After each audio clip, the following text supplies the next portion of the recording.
예, 우리 맥주절이라는 것은 보리나 또는 밀을 이제 추수를 하는데, 자, 우리 농사 짓는 분들은 잘 아시겠죠. 우리가 모든 것을 다 한꺼번에 추수하는 게 아니잖아요. 먼저 익은 곳이 있는데 그 익은 것을 이제 추수하게 됩니다. 이렇게 제일 먼저 익은 첫 열매를 추수하고 드리는 그것이 이제 맥주절입니다. 우리 출애굽기 23장 16절에 보면은 맥주절을 지키라. 이는 내가 수고하여 밭에 뿌린 것에 첫 열매를 거둠이라. 그래서 이 맥주절을 또 맥주의 초실절이다 이렇게 부르기도 했습니다. 이스라엘의 3대 절기 중에 하나였습니다. 자, 여러분, 누구에게나요? 이 첫 번째라고 하는 것이 참 특별한 의미가 있는 것 같아요. 첫 번째 낳은 자녀, 또 첫 번째 작품, 첫 번째 직장, 첫 월급, 첫 인상, 첫사랑, 이런 처음이라는 것이 우리가 참 귀하게 생각하고 또 이런저런 의미를 많이 붙이게 되는 것 같습니다. 자, 이제 조금 뒤면 또 올림픽이 열리는데, 자, 올림픽에서 금메달을 따는 선수가 나올 겁니다. 자, 그러면 이제 인터뷰할 때 꼭 리포터가 이렇게 묻죠. 오늘 이 기쁨을 제일 먼저 누구와 함께 나누고 싶습니까? 이렇게 묻습니다. 제일 먼저 누구와? 라고 할 때 그 누구에 해당되는 사람은요, 어떻게 보면 그 선수에게는 가장 소중한 사람, 가장 감사하고 싶은 사람, 그런 사람이 아니겠어요? 이 첫 번째라고 하는 것이 사람과 사람 관계에서도 참 의미가 있고 중요하지만요, 우리 하나님과의 관계에 있어서 매우 중요한 단어입니다. 하나님은 언제나 첫 번째가 되셔야 합니다. 하나님 두 번째가 되면 안 돼요. 그래서 첫 번째 추수한 것은 반드시 먼저 그분께 드려야 합니다. 에스겔서 20장 40절에 보니까 주 여호와의 말씀이니라. 거기에서 너희 예물과 너희가 드리는 첫 열매와 너희 모든 성물을 요구하리라 그랬어요. 자, 열매뿐만이 아니라 초태생 있잖아요. 또 처음 낳은 자녀, 다 하나님의 것입니다. 출애굽기 13장 2절에 보니까 이스라엘 자손 중에서 사람이나 짐승을 막론하고 태에서 처음 난 모든 것은 다 거룩히 구별하여 내게 돌리라. 이는 내 것이니라 하시니라 그랬어요. 내 것이다 이거지. 처음 태어난 것. 그래서 처음 태어난 양은 하나님께 제물로 바쳤어요. 자, 그런데 사람을 제물로 바칠 수 없잖아요. 자, 그러니까 어떻게 하느냐면 대속을 합니다. 대신 속해요. 그래서 양을 드릴 수도 있고, 또는 예수님 같은 경우에, 아기 예수님 같은 경우에는 마리아네가 가라내서 그랬을지 모르지만 산비둘기, 집비둘기, 이런 것들을 이제 대속으로 바쳤어요. 자, 그리고 이 첫 열매라고 하는 것은요, 전체를 대표를 합니다. 로마서 11장 16절 보니까 제사하는 처음 익은 곡식가루가 거룩한 즉 떡덩이도 그러하고 뿌리가 거룩한 즉 가지도 그러하니라. 처음 익은 곡식가루가 거룩하면은 떡덩이 전체가 거룩해진다. 자, 그런 의미에서 우리 첫 열매, 초태생을 드리는 것은 전부를 드리는 것을 상징을 하는 것입니다. 자, 그렇기 때문에 여러분, 첫 열매는요, 하나님께 대한 경외를 표현하는 가장 중요한 기준이에요. 첫 열매를 드리면은 하나님을 내 삶의 최우선으로 여깁니다. 그리고 나의 모든 것을 당신께 드립니다. 라고 하는 고백이 담겨져 있어요. 여러분, 오늘날 우리가 농사를 짓는 사람들이 아니잖아요. 우리가 이스라엘처럼 이렇게 처음 추수한 것을 드리고 이러는 거 아니잖아요. 그것을 이걸 적용해가지고 직장에 가서 첫 번째 월급을 우리 하나님께 드리는 그런 분들도 있어요. 귀하죠. 자, 그런데 우리가 늘 첫 월급이 아니잖아요. 자, 그러니까 우리가 이 말씀을, 이 첫 열매라고 하는 말씀을 적용할 때 다른 의미보다도 나에게 있는 가장 소중한 것, 가장 귀한 것, 가장 우선되는 것을 하나님께 드린다. 그것을 통해서 하나님에 대한 경외를 표현하는 것이 신앙이다라고 하는 거죠. 여러분, 이게 신앙의 근본입니다. 우리 하나님을 아는 참 지식은요, 그분을 최우선의 자리에 놓는 것입니다. 항상 우리의 생각과 삶 속에 하나님 첫째가 돼야 돼요. 그래서 한 주가 7일, 한 주의 첫날이 무슨 요일입니까, 여러분? 첫날. 그게 주일이에요. 첫날이 주일이에요. 그래서 우리는 한 주가 시된 첫날은 먼저 하나님께 예배를 드리는 겁니다. 여러분, 하루가 시작되는 첫 시간 있잖아요. 우리가 아침에 자리에서 일어나서 여러분 제일 먼저 무엇을 하십니까? 제일 먼저 큐티를 하는 거예요. 기도의 시간을 갖는 거예요. 하루를 허락하신 하나님 먼저 만나고 하나님과 교제하는 거예요. 여러분, 그런 것들이 우리의 삶의 좋은 습관으로 자리 잡고 있어야 합니다. 그게 진정한 신앙의 영성이라 이거죠. 그것이 무엇이든지 간에 하나님보다 더 앞선 것은요, 우상입니다. 우리가 구약을 읽으면은 이스라엘 사람들이 가장 많이 섬긴 우상들 나오잖아요. 바알, 또 아세라, 이런 것들. 그런데 오늘날 우리들에게 뭐 바알을 섬기는 사람이 있겠어요? 뭐 아세라 섬기는 사람이 있겠어요? 우상을 섬기지 말라고 하는 계명을 절에 가서 불상에 절하지 말라 이런 것 정도로만 적용하면은요, 우리의 삶에 아무 의미가 없어요. 우리 중에 누가 절에 가가지고 불상 앞에 절할 사람이 있겠어요? 우리 중에 누가 무당집에 갈 사람이 있겠어요? 자, 그런데 여러분, 우상 숭배는 그런 것만이 아닙니다.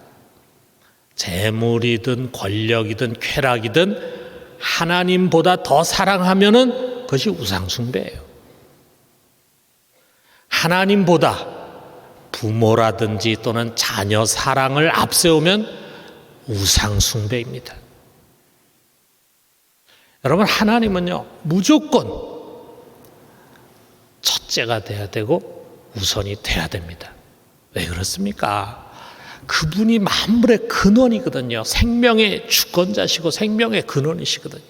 여러분, 우리 인간뿐만이 아니라 이 피조 세계의 모든 생명체가 뭐 저절로 이렇게 해서 생겨난 게 아니잖아요. 그리고 자기 힘으로 살아가는 존재가 아니잖아요. 뭐 단 하루만 태양의 빛이 없어지고 공기가 없어져 보세요. 살아남을 존재가 무엇이 있습니까? 그분이 호흡을 주시고 그분이 힘을 주시기 때문에 우리가 살아가는 거잖아요. 자, 우리가 이것을 알고 주권자 되신 하나님을 경외하는 그것이 지혜고 명철입니다. 그렇기 때문에 우리는 그분을 가장 첫 번째 자리에 세우고 가장 첫 번째 것으로 그분을 섬기는 자가 되어야 돼요. 그런데 그것만이 아니에요. 만물의 주권자 되신 이 하나님이 우리가 그분을 우리의 가장 귀하고 첫 번째 되는 열매로 섬기기 전에 먼저 가장 귀하고 최고의 것으로 우리들을 섬겨 주셨어요. 여러분, 이게 우리 기독교가 다른 종교하고 다른 거 아니겠어요? 다른 종교도 다 마찬가지로 그들이 섬기는 신이 절대적인 힘을 갖고 있고 인간의 생사복을 주장한다고 말하고 있고 그렇기 때문에 그분을 잘 섬겨야 된다고 그렇게 가르쳐요. 그런데 그 신이 먼저 우리를 위해서 자신을 희생하고 우리를 사랑했다고 하는 그 가르침은 우리 기독교에밖에 없어요. 우리가 우리들의 첫 열매로 그분을 섬기기 전에 그분께서 먼저 최고의 것으로 우리를 섬겨주시고 사랑해 주셨습니다. 그 첫 번째 뭡니까? 그의 독생자 예수 그리스도를 우리의 죄를 위한 희생 제물로 아낌없이 내어 주셨잖아요. 그리고 그 예수 그리스도를 많은 형제 중에서 맏아들이 되게 하셨다 그랬어요. 그가 하나님의 첫째 맏아들입니다. 29절에 보니까 그분을 우리를 위해서 내어 주셨어요. 그것뿐만이 아니죠. 하나님께서 그의 영을 우리에게 아낌없이 부어 주셨습니다. 자, 여기 23절을 보니까 이런 말씀이 있어요. 우리 곧 성령의 처음 익은 열매를 받은 우리까지도. 그래서 우리가 성령의 처음 익은 열매를 받은 자들이라 이거죠. 우리가 하나님께 처음 익은 열매를 드리기 전에 먼저 하나님으로부터 처음 익은 열매를 받았어요. 성령을. 자, 그 우리는 누구인가? 여기에 뒤에 29절에서 30절에 그것을 말하고 있는데, 우리는 하나님이 오래전에 미리 아셨고, 그래서 아신 우리를 정하셨고, 그 정하신 우리를 때가 되었을 때 하나님의 뜻대로 부르셨어요. 그래서 부름받은 우리가 그 아들의 피로 의롭다함을 받고, 그리고 성령으로 영화롭다함을 받게 된 것입니다. 자, 그러니까 여러분, 예수를 믿는 여러분 한 분 한 분은요, 정말 이처럼 영광스러운 존재들입니다. 하나님께서 우리를 이처럼 존귀하게 높이셨어요. 그의 아들을 희생하고 그의 영을 부어주심으로 말미암아 우리를 이처럼 존귀한 자로 만드셨습니다. 당신의 최고의 것을 아낌없이 내어주어서 우리를 사랑해 주셨습니다. 여러분, 우리가 이런 큰 사랑을 받은 자라고 한다면 우리가 그분을 사랑하는 것이 마땅하지 않겠습니까? 그가 먼저 본을 보이신 것처럼 우리도 그냥 하찮은 것, 우리에게 별로 중요하지 않은 것, 우선되지 않는 그런 것을 가지고 그분을 섬기는 것이 아니라 첫 열매로 그분을 사랑하는 것이, 그것이 옳지 않습니까? 이것이 첫 열매 속에 담겨있는 의미고, 그것을 드리는 날이 바로 맥주절입니다. 오늘 여러분께서 아마 자신이 가장 소중한 것을 담아서 우리 하나님께 감사의 예물로 드렸을 것이라 생각합니다. 바로 이런 우리들에게, 그분을 이처럼 사랑한 우리들에게 하나님은 엄청난 약속을 또 주십니다. 그게 바로 28절의 말씀이에요. 너무 잘 알고 있는 이 말씀 우리 같이 한번 읽어봅시다. 우리가 알거니와 하나님을 사랑하는 자 곧 그의 뜻대로 부르심을 입은 자들에게는 모든 것이 합력하여 선을 이루느니라. 우리가 너무 좋아하는 말씀이기 때문에 암송하시는 분이 많이 있을 거예요. 자, 그런데 우리가 이 말씀을 한번 자세히 들여다보면요, 동격이 나오는데 뭐냐면 하나님을 사랑하는 자, 그 다음에 그의 뜻대로 부르심을 입은 자가 같은 말로 표현이 됩니다. 동격입니다. 자, 그런데 우리가 언뜻 보면요, 하나님 사랑한다 할 때 사랑하는 자의 주어는 나잖아요. 근데 부르셨다라고 할 때 그 부르심의 주어는 하나님이잖아요. 자, 그런데 우리가 이게 어떻게 동격이 될 수 있을까? 자, 제가 앞에서 여러분 말씀드렸습니다. 하나님의 부르심을 받고 그의 사랑과 은혜를 받은 자는 하나님을 사랑하지 않을 수가 없어요. 여러분, 만약에 우리가 이런 사랑을 받고도 전혀 하나님을 사랑할 마음도 없고 그리고 사랑하지도 않는다고 한다면 그것은 진정한 부르심이 아닐 것입니다. 나는 하나님으로부터 아직 부르심을 받은 자가 아닐 것입니다. 그러므로 하나님을 사랑하는 자는 곧 그의 뜻대로 부르심을 받은 자입니다. 그런 우리들에게 모든 것이 합력해서 선을 이루게 되어 있다. 궁극적으로는 모든 것들이 다 선을 이루게 되어 있다. 이런 하나님의 깊은 섭리가 담긴 정말 기가 막힌 말씀이죠. 자, 그래서 우리가 이 말씀의 의미를 좀 더 깊이 이해하기 위해서 그 앞에 22절부터 우리가 한번 좀 생각을 해봐요. 자, 22절에 어떤 말씀이 나와 있습니까? 피조물이 다 이제까지 함께 탄식하며 함께 고통을 겪고 있는 것을 우리가 아느니라. 이 말씀은요, 우리가 지금 몸담고 살고 있는 이 세상, 하나님께서 창조하신 피조세계잖아요. 그 피조세계의 현실을 말해주고 있어요. 세상이 인간과 함께 같이 아파해요. 그리고 너무 아프니까 신음을 합니다. 탄식을 합니다. 여러분, 이 탄식과 고통을 느낄 수 있습니까? 예, 우리가 느끼고 있습니다. 아마 그 어느 때보다도 우리가 이런 탄식과 고통의 소리를 지금 듣고 느끼고 있을 거예요. 몇 주 전에 제가 지금 이 지구가 당면한 환경 위기에 대한 말씀을 드렸어요. 그런데 여러분 뭐 뉴스를 통해서 아시겠지만 최근에 미국과 캐나다 저쪽 서북쪽 그쪽 지역에 열돔이라고 부르는 폭염이 계속되고 있어요. 45도가 넘게 계속되다 보니까 지금 수백 명이 죽었다 그랬어요. 뭐 거기도 마찬가지예요. 늘 여름에도 시원했는데 그러다 보니까 에어컨이 있는 집이 별로 없었는데 갑자기 막 이렇게 46도가 막 넘는 폭염이 계속되는데 어디 피할 곳이 없다 보니까 사람들이 많이 죽었습니다. 또 어제 뉴스 보니까 뭐 일본에 또 아주 기록적인 폭우가 내리면서 산사태로 20명이 실종이 됐다. 참 이런 안타까운 소식이 들립니다. 어떻게 보면 세계 곳곳에 이제 앞으로 수많은 재난들이 일어나게 될 것을 우리는 예상하고 있어요. 자, 그런데 이런 지역적인 것보다도 지금 현재 온 지구촌이요 바이러스로 인해서 아파하고 신음하고 있는데 끝이 보이지가 않아요. 끝이. 백신이 나오면 이제는 이제 다 치료받고 일상으로 돌아가겠다 생각했는데 온갖 변이들이 또 기승을 부리고 있습니다. 참 이 강력한 소용돌이에서 모든 나라들이 좀 빨리 빠져나오고 싶어가지고 막 애를 쓰고 있는데 그게 그렇게 쉽지가 않습니다. 자, 언제 정말 완전히 이것이 치유가 될지 우리는 알 수가 없어요. 자, 이런 것들이 자연과 인간이 함께 탄식하고 고통하고 있는 현상 중에 하나죠. 여러분, 세상은요, 우리가 어떻게 보면은 이런 탄식과 고통이 가득한 곳이다. 이것이 성경의 진단입니다. 언젠가 예수님께서 다시 오실 때 이 세상을 새 하늘과 새 땅으로 완전히 속량하시는 그날이 우리들의 소망 아니겠어요? 그날까지 이 탄식과 고통은 계속될 것입니다.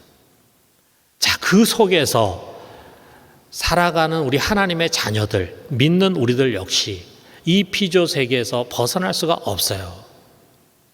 여기 23절에 보니까 이것을 말합니다. 그뿐 아니라 또한 우리 곧 성령의 처음 익은 열매를 받은 우리까지도 속으로 탄식하여 양자될 것 곧 우리 몸의 속량을 기다리느니라 그랬어요. 자, 우리가 비록 성령의 처음 익은 열매를 받았어요. 성령을 첫 열매로 우리가 받았습니다. 이 엄청난 축복을 우리가 누리게 됐습니다. 그래서 우리는 거룩한 자로 구별이 됐습니다. 그럼에도 불구하고 우리의 몸은 아직 속량이 되지 못했어요. 자, 그러다 보니까 이 죄의 유혹을 받고 아직 연약한 이 육체를 가지고 이 궁핍과 시험이 가득한 세상을 살아가는 것이 우리들에게도 쉽지가 않습니다. 자, 여러분, 우리가 살면서 보면은요, 정말 원하는 것을 손에 얻고 행복을 느끼는 시간은 아주 찰나와 같은 짧은 시간이고, 우리들의 매일매일은 어떻게 보면은 크고 작은 고난의 연속입니다. 생각해 보면 참 하루라도 걱정과 염려에서 벗어날 수가 없어요. 그래서 어떻습니까? 우리까지도 속으로 탄식을 합니다. 왜 이렇게 세상을 사는 것이 어려운가? 한숨을 쉬고 그리고 탄식을 합니다. 믿음의 사람 역시 마찬가지라 이거죠. 여러분, 참 이 광야와 같은 세상을 살아가는 우리 역시 대단한 존재가 아니에요. 그냥 연약한 존재일 뿐입니다. 그렇기 때문에 우리가 이런 세상 속에서 우리의 믿음을 잃지 않고 끝까지 소망을 가지고 주님 바라보며 살 수 있도록 우리를 돕기 위해서 보혜사 성령께서 오신 거예요. 그래서 우리 안에서 우리와 함께 하십니다. 무엇보다도 그분이 하시는 가장 중요한 일은요, 그분이 친히 말할 수 없는 탄식으로, 그분도 같이 탄식해, 말할 수 없는 탄식으로 우리를 위해서 끊임없이 기도해 주십니다. 그 기도는 정말 하나님의 마음에 합한 기도이기 때문에 그 기도가 얼마나 우리들에게 큰 도움과 힘이 되는지 몰라요. 여러분이 어떻게 우리가 이렇게 믿음을 잘 지켜나가고 어려운 가운데서도 그것을 잘 이겨나가고 있는 가장 큰 이유 중에 하나는요, 우리 가운데 오신 성령께서 끊임없이 우리를 위해서 하나님의 뜻에 합한 기도를 해 주시기 때문이에요. 여러분, 그 성령의 기도 소리를 항상 들을 수 있기를 바랍니다. 자, 그런데 그보다 더 놀라운 은혜의 역사가 있어요. 28절의 말씀이 그거예요. 하나님을 사랑하는 자, 곧 그의 뜻대로 부르심을 입은 자들에게는 모든 것이 합력해서 선을 이루느니라. 이 탄식과 고통의 세상을 힘겹게 살아가는 우리를 이끄시는, 우리의 인생을 이끌어 가시는 하나님의 섭리가 우리들에게 계시되어 있는 거예요. 여러분, 이 말씀이야말로 매일매일 우리들에게 일어나는 일들의 의미가 어떤 것인가를 해석하는 아주 중요한 열쇠입니다.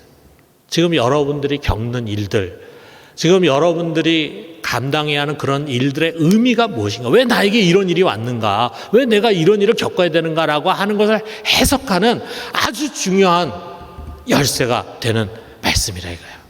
여기에 보면은 진짜 주어가 모든 것이 아닙니다. 마치 우리 모든 것이 합력하여 선을 이룬다. 그래서 모든 것들이 서로 이렇게 짜여지고 저렇게 짜여져 가지고 좋은 결과를 이루는 것처럼 이렇게 표현되어 있지만, 무엇이 진짜 주어냐? 이 모든 것의 주권자 되시는 하나님이 주어요.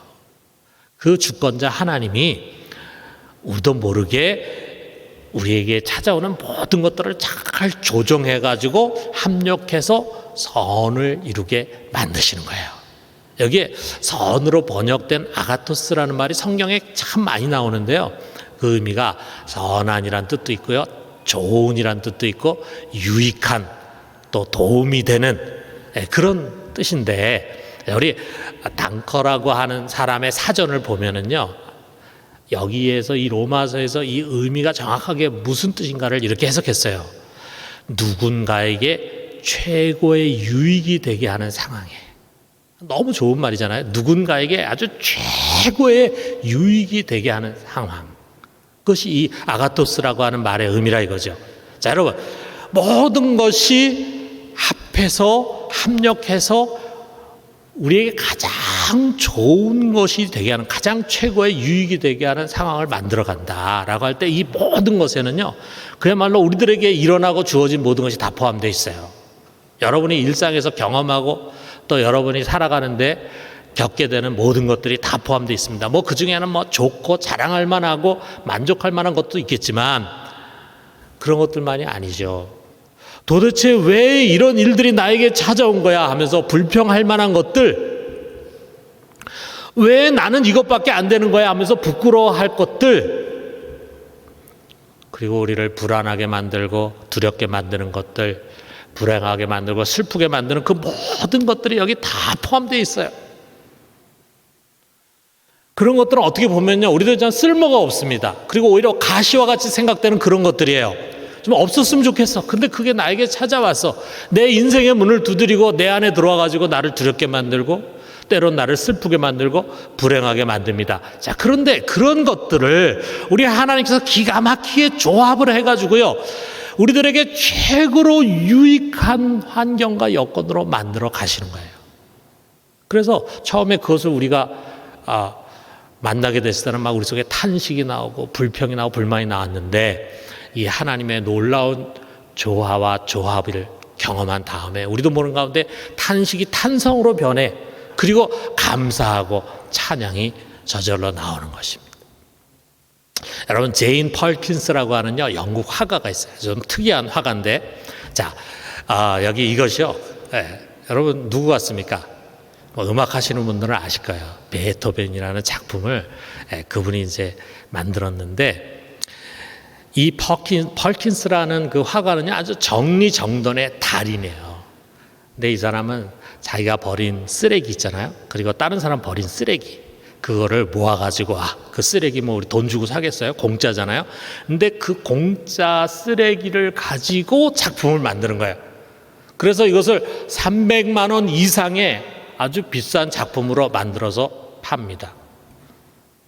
다시 말해서 그녀는 아주 쓸모없는 쓰레기들에게 새 생명을 주면서 걸작을 만들어냅니다. 대단한 실력이죠. 여러분, 하나님을 사랑하는 자, 곧 그 뜻대로 부르심을 입은 자들에게 일어나는 일들이 바로 이와 같은 것입니다. 분명히 얼마 전까지만 해도요, 그것은 나를 불편하게 하고 고통스럽게 하는, 때로는 암덩어리와 같이 느껴지는 그런 존재였어요. 왜 이런 게 나에게 찾아왔을까?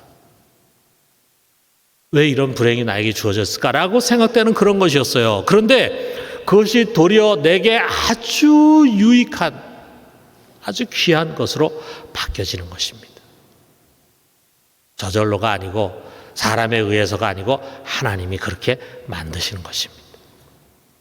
여러분 요즘 시계들 여러분 다 차고 있는데 요즘 시계들은 이제 배터리로 가는 전자시계들이 대부분이잖아요. 근데 이 전자시계들은 뜯어보면은요, 내부가 아주 단순합니다. 자, 그런데 우리 옛날 시계들 보면 수동으로 돌아가는 기계식 시계를 한번 생각해 보세요. 자, 그 안에 여러 개의 톱니바퀴들이 맞물려서 돌아가는 아주 복잡한 구조예요. 자, 그런데 그 톱니바퀴도 우리가 이렇게 보면은요, 다른 것들과 반대 방향으로 도는 게 있어요. 아니, 반대 방향으로 도는 게 꼭 있어야 돼. 그래야 그것이 다른 것들을 제대로 된 방향으로 돌게 하면서 결국에는 바늘이 시계 방향으로 돌아가도록, 정확하게 돌아가도록 그렇게 합니다. 여러분, 이것처럼요, 우리 인생 속에는 분명히 반대 방향으로 도는 것이 있어요. 내가 원하는 것과는 반대로 일어나는 일들이에요. 나는 좀 이렇게 그것이 되기를 바라는데 내가 원하는 것과 반대로 돼. 그럼 여러분 어떻습니까? 화나잖아요. 속상하잖아요. 답답하잖아요. 그런데 보면은 누구에게나 반대 방향으로 도는 톱니바퀴가 있습니다. 누구에게나. 여기 앉아있는 여러분 다 있을 거예요. 머릿속에 생각나는 게 있을 거예요. 내가 원치 않는데 근데 그 일이 나에게 찾아와요. 그런 일이 나에게 일어나요. 자, 그런데 여러분 반대 방향으로 돌아가는 그 톱니바퀴가 조합이 돼가지고 아주 유용한 시계가 되는 것처럼 하나님 이 모든 것들을 조합해가지고 우리 인생의 최고로 선하고 유익한 것으로 만들어 가시는 것입니다. 심지어 우리가 신앙생활을 하면서 때로는 영적인 침체를 겪기도 하고 메마름을 겪기도 하고 그러는데 그런 것 역시도 하나님이 반전의 재료로 사용하세요. 우리 강해 설교자로서 아주 유명한 마틴 로이드 존스라는 분이 있는데 그분이 이런 말을 했어요. 영적 생활에 있어서 영혼의 메마름과 황무함과 무미건조함에 대한 체험마저도 우리의 유익을 위해서 사용될 수 있다. 그것은 우리로 하여금 하나님을 더욱더 소원하게 만들고 하나님을 더 추구하고 갈망하게 만든다. 우리가 그렇게 하는 것이 아니라 하나님이 우리 속에 그렇게 하도록 만들어 주신다 이거예요. 저는 이 말씀을 준비하는데 주님께서 제게 계속 이것을 묻는 것 같아요. 너 정말 그렇게 믿니? 하고 물으시는 것 같아요. 모든 것이 합력해서 선을 이루게 한다. 지금 너에게 주어진 모든 것들이 다 합력해서 결국은 좋은 것, 너에게 유익한 것, 선한 것을 이루게 하나님 만들어 가실 거야 라고 하는 이 진리의 말씀을 너는 정말 믿니? 그런 도전이 저에게 계속 왔어요. 그래서 제가 지나간 저의 과거를 돌아보니까요, 정말 그렇게 간증하고 싶은 것들이 너무 많은 거예요. 아마 여러분도 그럴 것입니다. 그런데도 불구하고 우리가 또 새로운 환경과 어려움 만나면은 그 옛날을 또 잊어버려요. 이것 때문에 내가 큰일 나지 않을까, 불행해지지 않을까, 이런 생각을 갖게 됩니다. 여러분, 오늘 이 말씀 정말 믿으십니까? 아멘입니까? 여러분, 우리가 이걸 진정으로 믿는다면요, 하나님 틀림없이 내게 있는 모든 것들을 협력해서 선한 것으로 만들어 가주실 거야 라고 하는 것을 우리가 믿는다면 그 믿음의 결과는 분명합니다. 평강입니다. 평강. 모든 지각에 뛰어난 하나님의 평강이. 여러분, 우리가 염려할 게 뭐가 있겠어요? 만약 그렇다면은 두려워하고 낙심할 게 뭐가 있겠어요? 결국에 가서는 우리 가장 유익한 환경으로 하나님 만들어 가시는데 이 모든 것이 그분의 손에 있는데 우리가 염려할 것이 무엇이 있습니까? 어떤 상황에서건 우리의 심령에 깊은 평강이 흐르게 될 것입니다. 사랑하는 성도 여러분, 이 하나님의 약속의 말씀을 우리 굳게 믿읍시다. 이 하나님의 신실한 손길을 신뢰해요. 그래서 평강이 우리 마음을 주장하게 합시다. 그리고 지금 우리에게 주어진 모든 힘들고 어려운 것을 놓고 하나님께 감사합시다. 감사해요. 지금은 아닌 것 같아요. 지금 반대 방향으로 가는 것 같아요. 그렇지만 결국 이 모든 것은 나에게 가장 유익한 것으로 드러나게 될 것입니다. 오늘 내일은 아니더라도 하나님의 시간에 반드시 그것이 드러나게 될 것입니다. 여러분, 이 하나님의 섭리를 굳게 믿읍시다. 이 믿음을 가지고 소망을 잃지 말고 끝까지 참고 기다릴 수 있기를 바랍니다. 무엇보다도 여러분, 하나님을 사랑하는 자에게라고 하는 이 말씀 잊지 마요. 하나님을 사랑하는 자에게 모든 것이 합력하여 선을 이룹니다. 그러므로 사랑하는 성도 여러분, 하나님 항상 사랑합시다. 그분을 멀리하지 마요. 여러분, 우리 첫 열매로 섬기듯이 그를 가장 존귀한 자로 우선하고 경외하고 사랑합시다. 그래서 우리 주님이 주시는 평강이 여러분의 심령에 가득하기를 주님의 이름으로 축원합니다.